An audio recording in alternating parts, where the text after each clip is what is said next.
Queridos alumnos, tengan ustedes un buen día. Prosiguiendo con nuestras clases virtuales del área curricular de matemática. Nuestra sesión de hoy lleva por título Repaso General 1. El propósito fundamental de la presente sesión es desarrollar una retroalimentación de las sesiones avanzadas con la finalidad que tu aprendizaje sea significativo, la cual se observará en los resultados de las evaluaciones de progreso. Para lo cual, recordaremos principios fundamentales abordados en diferentes temas. Empezamos entonces con las subáreas de aritmética. Razones y proporciones.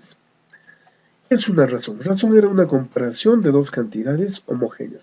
Estas se pueden comparar mediante una sustracción o mediante una división. Entonces tendremos clases de razones. Razón aritmética o por diferencia. Dice, cuando se comparan dos cantidades mediante la sustracción, consiste en determinar en cuánto excede una de las cantidades a la otra. Y se representa por A es a B, y esto nos va a darnos una razón, donde A viene a ser el antecedente, B será el consecuente y R la razón aritmética. La segunda clase, razón geométrica o por cociente, cuando se comparan las magnitudes mediante una división, y consiste en determinar cuántas veces una de las cantidades contiene a la otra cantidad. Se representa a través de una fracción, en este caso, que significa una división, donde el numerador en este caso viene a ser el antecedente, el denominador, el consecuente, y Q vendría a ser la razón geométrica. Proporción. Una proporción es una igualdad de dos razones, ya sean aritméticas o geométricas. Entonces tendremos tipos de proporción. Proporción aritmética. En una proporción aritmética, comparación de dos razones aritméticas, A es a B como C es a D, en donde A y C son los antecedentes, B y D los consecuentes, A y D los términos extremos, B y C los términos medios. A su vez, las razones aritméticas se van a clasificarse en dos tipos. Las proporciones aritméticas se van a clasificar en dos tipos. La proporción aritmética discreta, cuando cada uno de los términos son diferentes. Entonces, D viene a ser la cuarta diferencial. En cambio, una proporción aritmética será continua cuando los términos medios van a ser iguales. Entonces, B es la media diferencial y C vendría a ser la tercera diferencial. Propiedad de una proporción aritmética. La suma de los términos extremos es igual a la suma de los términos medios. La media diferencial. La media diferencial viene a ser la semisuma de los términos extremos. Proporción geométrica. Una proporción geométrica hemos dicho que es una comparación, en este caso sería de dos razones geométricas, ¿verdad? Entonces, la denominación de cada uno de los términos es igual que en la proporción aritmética, vale decir, A y C son los antecedentes, B y D los consecuentes, A y D son los términos extremos, B y C son los términos medios. También estos se van a clasificar en dos subgrupos. La proporción geométrica discreta cuando todos los términos son diferentes, donde D es la cuarta, esta vez se dice proporcional. Proporción geométrica continua, cuando los términos medios son exactamente iguales.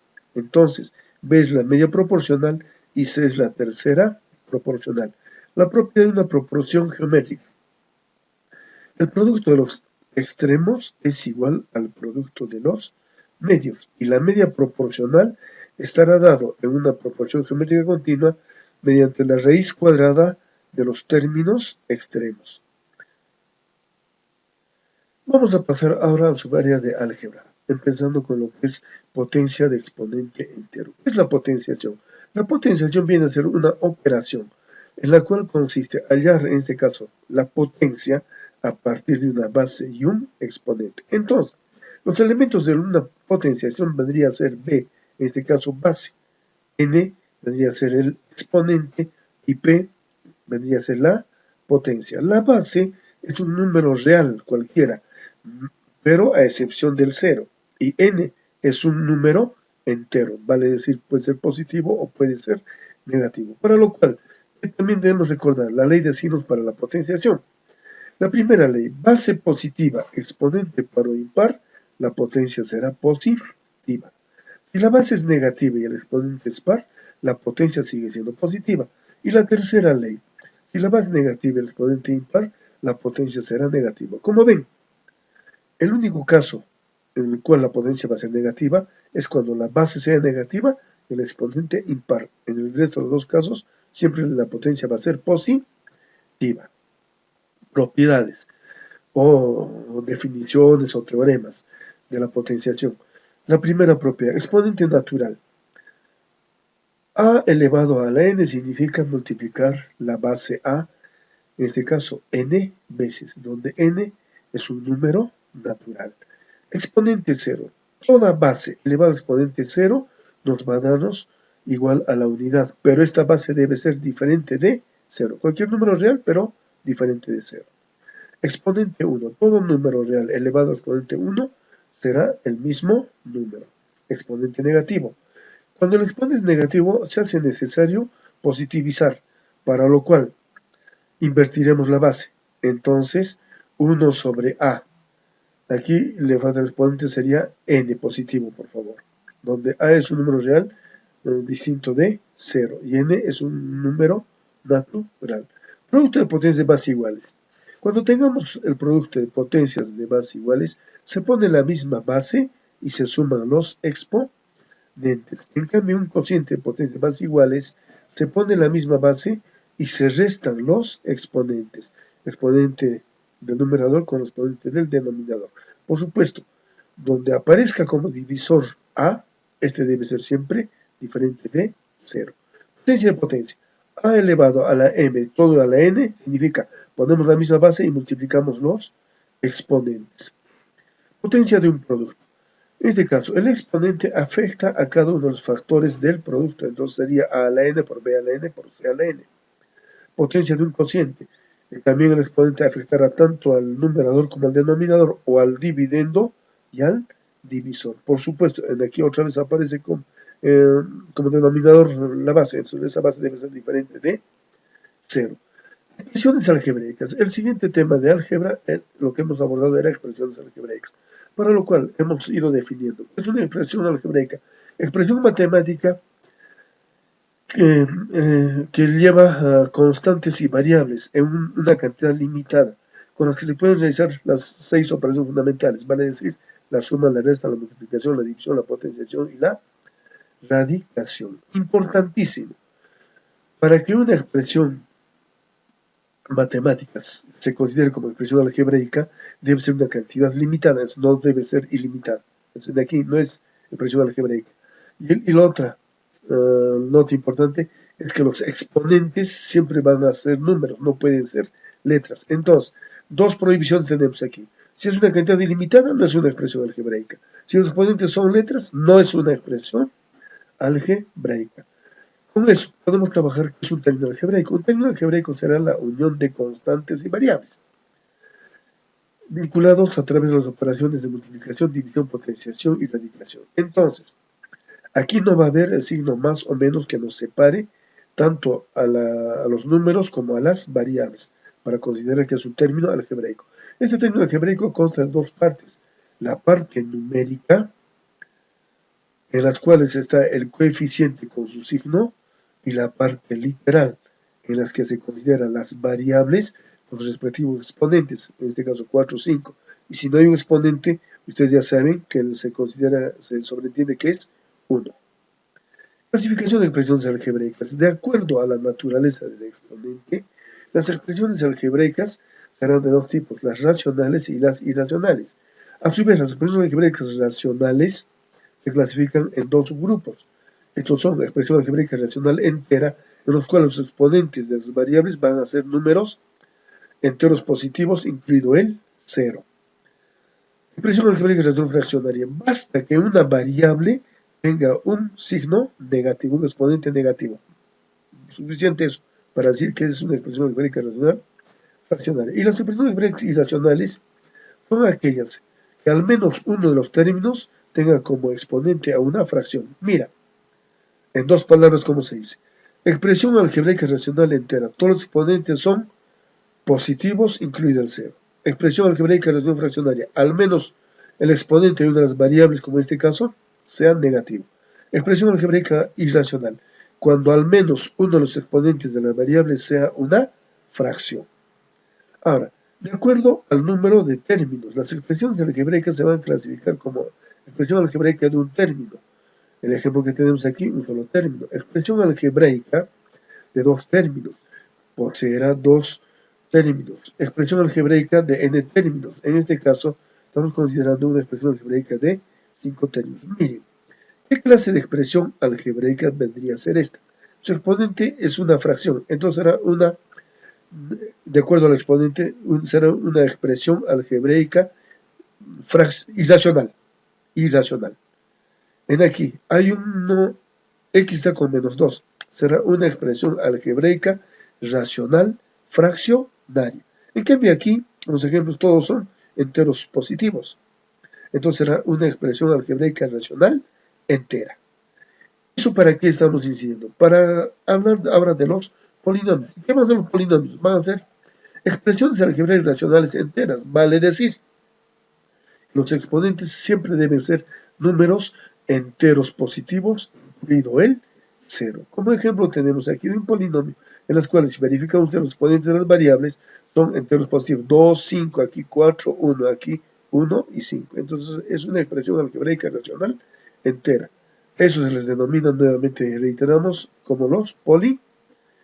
Clasificación de polinomios. De acuerdo al número de términos, los polinomios se van a clasificar como monomios cuando tienen un solo término, binomio cuando tenga dos términos, trinomio cuando tenga 3 términos, y sucesivamente podemos decir polinomio de n términos. En este caso tendría un polinomio de 1, 2, 3, 4, 5 términos. Entonces, hasta trinomio tiene un nombre específico, monomio, binomio, trinomio. A partir de 4 términos diremos polinomio de 4 términos, de 5 términos, etc. Forma general de un polinomio de una variable. Eso es importantísimo de acuerdo al grado de estudios que tenemos. Si ustedes son de tercero y secundario, ya debemos ir conociendo, familiarizarnos con este tipo de expresiones para polinomios con una variable.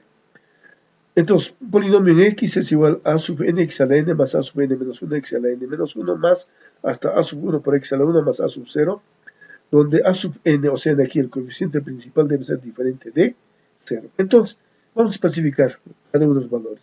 En este caso, x es de acuerdo a esto, x viene a ser la variable. ¿Qué va a ser la variable? Un número real. N, en este caso, es el exponente. En todo caso, es un entero positivo. Este exponente me indica el grado del polinomio. Por ejemplo, si este valor de n es 5, el grado del polinomio será 5, y la cantidad de términos sería 5 más 1, 6 términos. A sub n, a sub n, viene a ser el coeficiente principal. O sea, el coeficiente principal en donde se encuentra, en donde está el término de mayor grado. Y a sub 0 es el término independiente. Aquí, el término independiente está donde la variable lleva exponente 0. Y como lleva exponente 0, básicamente desaparece. Entonces, solamente aparecería como a sub 0. Teoremas importantísimos. Puedo hallar la suma de los coeficientes de un polinomio en una variable simplemente reemplazando a su variable por la unidad. Entonces tendría la expresión esta que viene a ser la suma de los coeficientes. El término independiente puedo calcular también reemplazando en vez de la variable x, en este caso por 0. ¿Qué va a quedar? Simplemente quedaría a sub 0. Dos teoremas importantísimos para poder hallar los problemas en forma directa, ya sea la suma de los coeficientes o el término independiente. Clases de grados. Ustedes recordarán, el grado está referido al exponente de las variables, con los cuales tenemos grado relativo y grado absoluto. El grado relativo para un monomio viene a ser el exponente de la variable. En cambio, el grado relativo de un polinomio viene a ser el mayor exponente de la variable y puede estar en cualquiera de los términos. El grado absoluto. El grado absoluto de un monomio viene a ser la suma de los exponentes de todas sus variables. En cambio, el grado absoluto de un polinomio vendrá a ser el mayor grado absoluto de cualquiera de los términos. Entonces puede estar ubicado en cualquiera de ellos, en cualquiera de los monomios, que sea el mayor de todos. Pasamos ahora a lo que es operaciones con grados. Un tema introductorio de repente muy interesante, pero que muchas veces su trabajo de desarrollo es bastante ínfimo. En este caso vamos a reforzar con lo siguiente.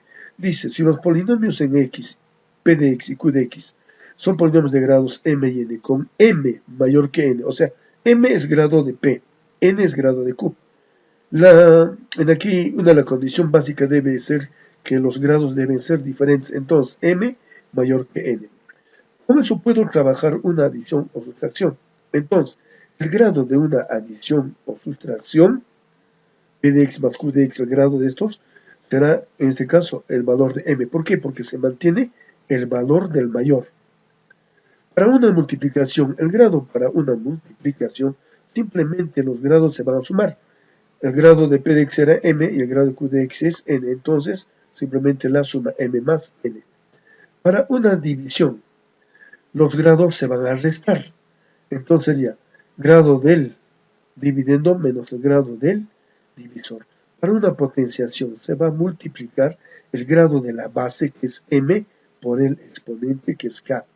Y el grado de una radicación será la división del grado de la cantidad subradical entre el índice de la raíz.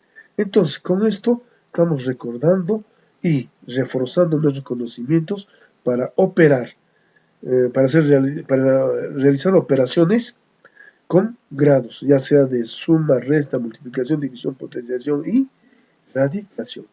Finalmente, hablaremos sobre los polinomios especiales. Polinomios especiales hemos dicho que son polinomios que tienen estas características específicas, como ¿qué es un polinomio homogéneo? Un polinomio homogéneo es aquel que presenta en cada uno de los monomios el mismo grado absoluto. Polinomios idénticos. Dos o más polinomios son idénticos cuando los coeficientes que afectan a términos semejantes son iguales. Polinomio idénticamente nulo. Sus coeficientes en este caso deben ser siempre 0. Polinomio ordenado. Respecto a su exponente de las variables, podemos ir ordenando en forma ascendente o en forma descendente. Polinomio completo es aquel que presenta todos los grados, desde el grado mayor hasta el grado 0, o desde el exponente mayor hasta el exponente menor. Polinomio completo y ordenado, aquel que va a cumplir las condiciones de ser ordenado y de ser completo. Finalmente, polinomio mónico son polinomios de una variable completos en las cuales el coeficiente principal debe ser igual a la unidad. Bien, queridos alumnos, como ven ustedes, hemos hecho una retroalimentación de los principios teóricos fundamentales de los diferentes temas que hemos ido abordando. Ahora te invito a la parte práctica, que tú observes con mucha concentración y detenimiento los ejercicios resueltos, y con ello tú podrás resolver los ejercicios propuestos en la ficha. Te sugiero, resuelve los problemas de la ficha, porque en el examen de progreso, que es el día miércoles 10, van a ser súper parecidos. Entonces, el resultado óptimo, el resultado excelente de tu prueba, de tu examen, será reflejo de cuánto tú has practicado